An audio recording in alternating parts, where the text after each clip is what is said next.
Gareth Bale est l'un des symboles du football des années 2010. Certains se souviendront de lui à travers les multiples conquêtes du Real Madrid à cette époque. D'autres auront des réminiscences de ses capacités athlétiques hors du commun ou de son rôle de troisième homme au sein de l'un des trios les plus dominateurs de l'histoire de ce sport. Et pourtant, lorsqu'on prend un peu de recul sur la carrière du Gallois, on se dit qu'il aurait pu faire mieux. Car malgré ses exploits, ses 5 Ligues des Champions ou ses performances titanesques en sélection, il ne sera probablement jamais retenu comme l'un des plus grands de tous les temps, alors qu'il en avait le potentiel. Mais est-ce vraiment de sa faute? Abonne-toi pour avoir le meilleur du foot en vidéo. 16 avril 2014, finale de la Coupe du Roi. Ce jour-là, Gareth Bale a décidé d'écraser le Classico de tout son talent. Alors que le Barça et le Real s'apprêtent à jouer les prolongations, le Gallois déclenche un sprint sur le côté gauche.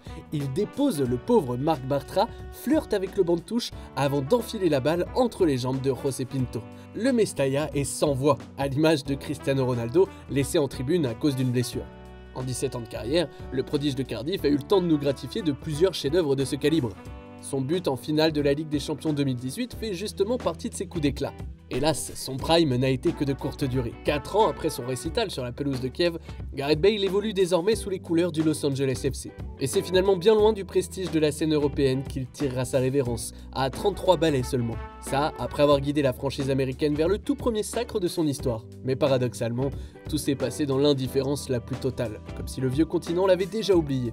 Idem pour son départ à la retraite, car même si les joueurs ont de plus en plus tendance à repousser la date limite, le choix du Gallois a fait parler sans surprendre pour autant. Ce n'est un secret pour personne. Au fil du temps, sa passion pour le ballon rond semble s'être fanée. Sa décision de rallier les greens en tant que golfeur professionnel juste après avoir accroché les crampons en témoigne. Maintenant, essayons de comprendre comment on a pu en arriver là. Parce qu'au départ, rien ne laissait présager une telle fin à l'histoire de Gareth Bale. Formé à Southampton, le Gallois a rapidement gravi les échelons du football anglais. C'est simple, il ne lui a fallu qu'une seule petite saison en deuxième division pour se faire remarquer par Tottenham. Une équipe qui redécouvre le top 5 de la Première Ligue depuis 2 ans maintenant. Et sous l'impulsion du cocher, les Spurs réussiront à aller beaucoup plus haut. Enfin, pas tout de suite. Les premières campagnes de Gareth Bale dans la banlieue nord de Londres sont loin d'être couronnées de succès. Il joue peu, se blesse, et à chaque fois qu'il se trouve sur le terrain à l'occasion d'un match de championnat, les Lily White ne gagnent jamais. Au mieux, ils repartent avec un point.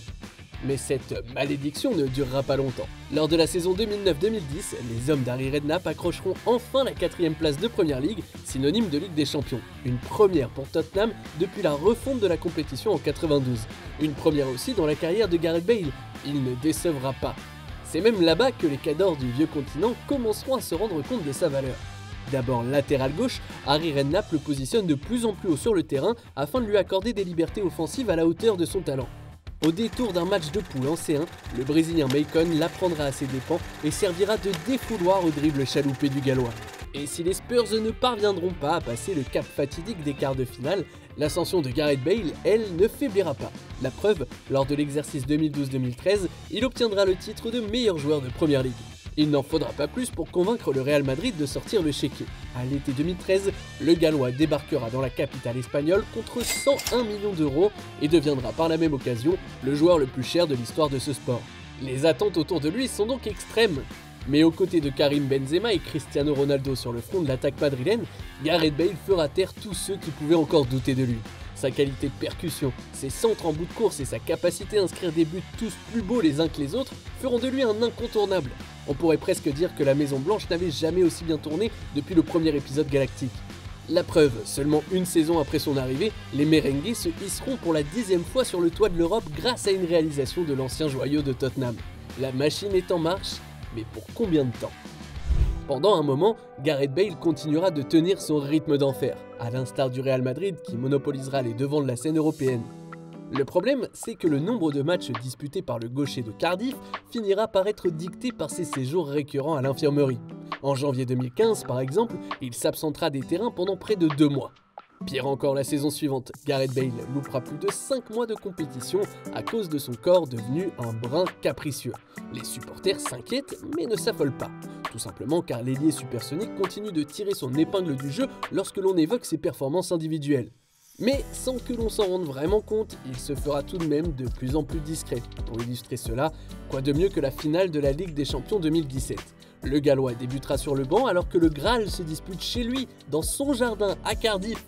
Le signal est fort et le temps n'arrangera pas les choses, car après les blessures, la concurrence se bouscule au portillon pour prendre sa place et ses relations avec son entraîneur, Zinedine Zidane, deviendront elles aussi problématiques. Au point que le nom du Gallois ressortira régulièrement dans la presse au moment des mercatos. Quelque part, le comportement de Gareth Bale continuera de creuser le fossé qui le sépare aussi bien de l'institution que des socios. Le fait qu'il ne s'exprime que très peu en espagnol, ses pépins physiques, sa passion gênante pour le golf seront tout autant de chefs d'accusation retenus contre lui par la Maison Blanche. Alors, lorsqu'il brandira fièrement une banderole provocatrice à l'égard de son club au moment de la qualification des Pays de Galles pour l'Euro 2020, le mariage entre les deux parties sera définitivement consommé, au même titre que ses rapports avec le double Z. No ha sido convocado porque yo creo que están el club tratando su salida. Vamos a ver si es mañana, mejor. La déclaration est franche, presque cinglante, et l'héritage de Gareth Bale est laissé au Real Madrid souillé. Certains supporters peinent même à le considérer comme une légende du club, malgré ses victoires et ses statistiques stellaires engrangées avec l'écusson royal sur la poitrine. Sans trop de surprise, le Gallois finira par rentrer à Tottenham en 2020, laissant au monde du football un souvenir doux amer, même s'il reviendra à Madrid sur la pointe des pieds pour soulever une dernière coupe aux grandes oreilles. Seule lumière dans les ténèbres, c'est au fait sous la tunique de la sélection galloise. Mine de rien, le digne successeur de Ryan Giggs portera quand même les siens jusqu'en demi-finale d'un championnat d'Europe. Et c'est là toute la complexité de l'énigme Gareth Bale, l'enfant prodige de Cardiff, l'indésirable de Madrid. Certains l'adorent, d'autres le détestent. Mais peut-être que si son aventure chez les merengues avait été moins compliquée, il aurait pu continuer encore quelques temps au plus haut niveau. Peut-être qu'il aurait gardé un peu d'amour pour le foot. Une chose est sûre, les légendes ont toute une part d'ombre, Gareth Bale aussi. Et toi, penses-tu que Gareth Bale fait partie des meilleurs joueurs de l'histoire? Merci d'avoir regardé notre vidéo. Si tu as kiffé, n'hésite pas à parler de notre chaîne autour de toi, d'aimer, de partager. Quant à moi, je te dis à très vite pour une nouvelle vidéo. Ciao!